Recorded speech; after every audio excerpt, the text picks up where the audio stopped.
All right, welcome back to the Onebar and Lupagus show. I'm Onebar with Lupagus. We're talking top 5 winners over the Titans. One thing is clear: the Vikings are winners. They're 8-2. You be a winner. Hit that sub button. Let's get to 13,000 subs. If you're watching, hit the sub. Wham bam. Thank you, ma'am. Also hit up boozyjerky.com. Use the promo code SKOL for 30% off. Great stocking stuffers. Speaking of stocking stuffers, let's talk about some freaking winners that have nothing to do with stockings. Yeah, because, winners get things in their stockings. That's why you made that connection. Let's start with wide receiver Justin Jefferson, who's always a winner. 6 for 81, maybe not the most impressive stat line, but the flags he draws are huge, and he drew a few today. So Justin Jefferson definitely on this list. Well, yeah, he can take those flags and wipe his butt. I put on this list because those tough-ass catches. He was making some big-time catches.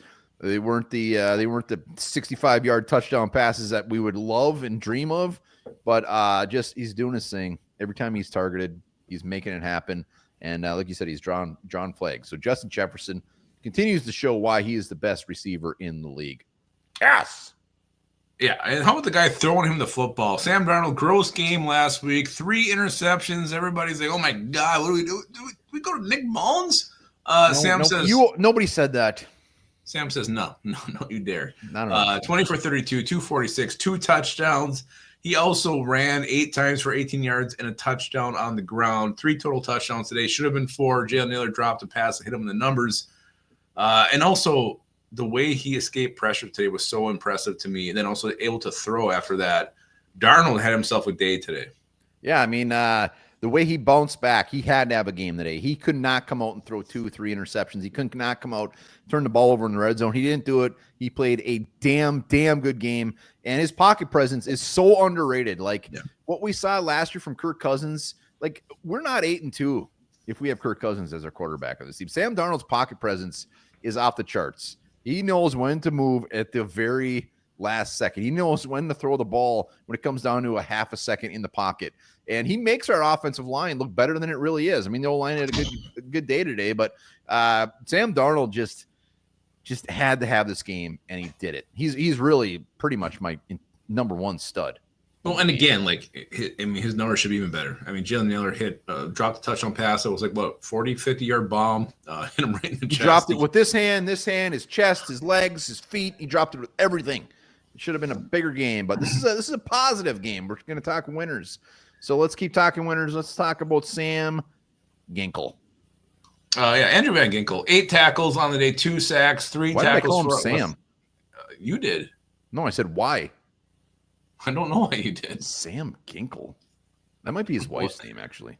I don't know what you're talking about there, but Van Ginkel, it was funny. I scolded with the guy from Tennessee. He didn't know who Van Ginkel was. Well, he does now. He definitely does now. The dude was a monster today. Andrew Van Ginkel. Again, what else can you say? He didn't have a signature touchdown, but he did everything else. He does. He's so damn good. He's going to go down as one of the – we always look at the best signings that the Vikings have ever made, the Antoine Winfields, the Pat Williams, all these guys that we've done.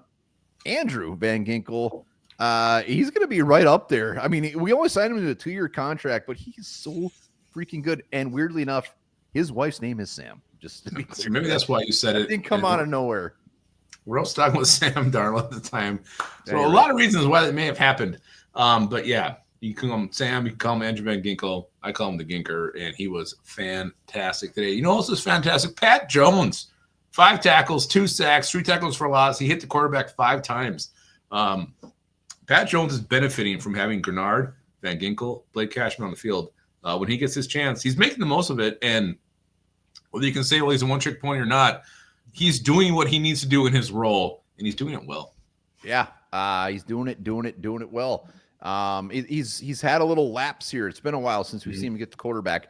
First couple games, he was just all over it, leading the league in sacks, tied for the lead in sacks, and finally he gets 2 more. So he's making some money next year. Yes. He won't be a Viking next year, he won't. But he's making an impact, and he's making himself some cashies at the same time. So great to see him make Will Levis a little uncomfortable in the pocket. Yeah, just like you were when you watched Will Levis's video. Nah, it was all right. We got to get the punter on the list. Or no, not the punter. Blake Cashman. Yeah. Blake freaking Cashman. Cash money, 4 tackles. He had a sack, tackle for a loss, quarterback hit. Again, this defense is better when he's out there on the field, and his presence, again, always felt. And I love, too, when he made the big play, he's flexing. He was flexing. I put my arm in some beer here. He's such a good middle linebacker. It's like he was made for this defense. He was made for Brian Flores. His coverage, his ability to stop the run, and he's getting after the quarterback. I mean, his career, I believe his career best is 3 sacks in a season. So he's going to surpass that this year. It's like him getting to the quarterback and putting him into the ground is just an added bonus. Like nobody's expecting that. It's just his coverage ability, stopping the run. He is God. He's so good. With him not on the field is such a painful part of watching this Vikings team, and hopefully he stays healthy the rest of the year. You know what he has for breakfast every day? Will Levis's ass. Boozy jerky. Or boozy jerky. Delicious. Like you said, use that promo code SKULL. Fantastic stocking stuffer. It is. It is one of the best. How many we dropped so far? 4 or 5? Where are we at? We have to do we're doing a number 6. We got to do Ryan Wright. Wright, we got to get on there because he punted his ass off, a long of 66, had 5 punts, 3 of which were inside the 20, 1 of which was inside the 1. We know what happened after that, but he did his job. So Ryan Wright, little hit and miss every week, but he definitely was a hit this week. Yeah. Again, when you put him at what was almost like the half-yard line. They couldn't have been any closer. And, yeah, the results in the end weren't what we wanted, but he did his part. And 66, I think that was his old number before he got 17. Ryan Wright, again, you know what? Some of these games, you need your punter to do his job. And this was one where the Vikings did, and Ryan Wright did it. So, I also had a great snatch on a Jake McQuaid long snap. I think it was on the 2nd extra point. That was underrated. He made a great hands catch on that one. Yes, Ryan Wright is on the list. Let us know your winners down in the comments. Hit that sub. Hit up Boozy Jerky. Use the promo code SKULL. All right, Onebar, I'm going to tell you something here in this fact that might hit you hard, might hurt. But turkey was not served at the first Thanksgiving.